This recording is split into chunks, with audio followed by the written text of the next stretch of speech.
दोस्तों ये कहानी ऐसे दो मर्दों की है जिन्हें बहुत सालों पहले फ्रीज कर दिया गया था, लेकिन एक दिन जब उन्हें बाहर निकाला गया तब उन्हें पता चलता है कि दुनिया से सभी मर्दों का नामो निशान मिट चुका है। हर जगह सिर्फ औरतें हैं और इन औरतों के बीच में सिर्फ ये दो मर्द ही बचे हुए हैं। तो कहानी शुरू होती है साल 1991 से। यहाँ पर हम एक प्रेस कॉन्फ्रेंस को देखते हैं जो हो रही थी सदी के पहले ह्यूमन हाइबरनेशन के बारे में, और इसमें वॉलंटियर कर रहे थे दो आदमी, मैक्स और एल्बर्ट। वहीं पर हम एक प्रोफेसर को देखते हैं जिसने इस मशीन को बनाया था। फिर प्रोफेसर सभी को बताता है कि हमारा ये एक्सपेरिमेंट सफल रहा है। हमने इस चिंपांजी को 6 महीने के लिए उस चैम्बर में डालकर रखा हुआ था और इस चिंपांजी की उम्र बिल्कुल भी नहीं बढ़ी, ऊपर से वो बिल्कुल स्वस्थ भी है। इसलिए प्रोफेसर अब अपने अगले एक्सपेरिमेंट के लिए इंसानों का इस्तेमाल करना चाहता है, जिसके लिए मैक्स और एल्बर्ट उस मशीन के अंदर जाना चाहते थे। प्रोफेसर कहता है कि इस बार मैं इन तीनों को 3 साल के लिए मशीन में डालना चाहता हूँ, लेकिन ये काम बहुत ज्यादा रिस्की था क्योंकि इंसान का शरीर चिंपांजी के शरीर से बहुत अलग होता है, इसलिए इस काम को करने में दिक्कतें हो सकती हैं। लेकिन इस सब के बाद भी मैक्स और एल्बर्ट उस मशीन में जाने के लिए तैयार थे।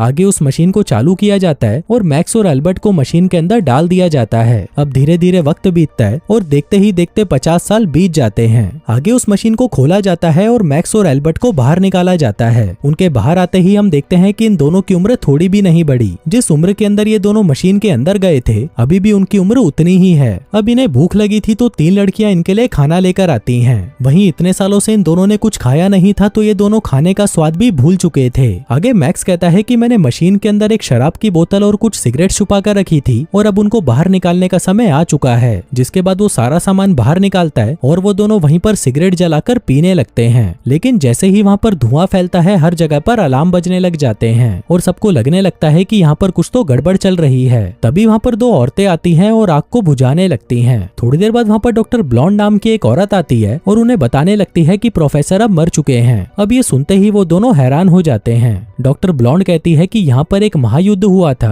और उस युद्ध में कुछ ऐसा हुआ कि धरती से सारे मर्द मारे गए। अब धरती पर सिर्फ औरतें ही बची हैं और तुम लोग भी इसलिए बच गए क्योंकि तुम इस मशीन के अंदर थे। अब इस बात को सुनकर वो दोनों बौखला जाते हैं और यहाँ से भागने लगते हैं। लेकिन जैसे ही वो बाहर के दरवाजे को छूते हैं उन्हें बिजली का एक जोर का झटका लगता है और वो नीचे गिर जाते हैं। आगे एल्बर्ट इस बारे में सोचने लगता है और मैक्स से कहता है कि भाई सब कुछ ठीक है, हम 50 साल से मशीन के अंदर थे ना, इसलिए हमें ऐसा लग रहा है। मैक्स कहता है कि भाई तुम बिल्कुल ठीक कह रहे हो, अगर इस धरती पर मर्द ही नहीं है तो हमारी जनरेशन आगे कैसे बढ़ रही है। उधर दूसरी तरफ इनकी बातों को डॉक्टर ब्लॉन्ड सुन रही थी और फिर वो इन्हें जवाब देती है कि यहाँ पर बच्चे मशीन से बनाए जाते हैं। अब इस बात को सुनते ही वो दोनों और भी ज्यादा हैरान हो जाते हैं। उधर दूसरी तरफ डॉक्टर ब्लॉन्ड के पास एक और डॉक्टर मारिया आती है और वो उसे कहती है कि तुम्हें अपने रिसर्च के बारे में बाकी के डॉक्टर से भी बात करनी चाहिए, तुम ऐसे ही चुपके से इन दोनों पर रिसर्च नहीं कर सकती। वहीं दूसरी तरफ हम मैक्स और एल्बर्ट को देखते हैं जिनके कमरे में एक टीवी अचानक से चालू हो जाता है और उसमें एक बच्ची कुछ बोल रही होती है। अब ये देखकर मैक्स समझ जाता है कि जो बच्चे पैदा हो रहे हैं वो टेस्ट ट्यूब की मदद से हो रहे हैं। अब ये सुनकर मैक्स दुखी हो जाता है और कहता है कि ये लोग बच्चों के साथ ऐसा कैसे कर सकते हैं। एल्बर्ट कहता है कि पिछले 50 सालों में बहुत कुछ बदल चुका है।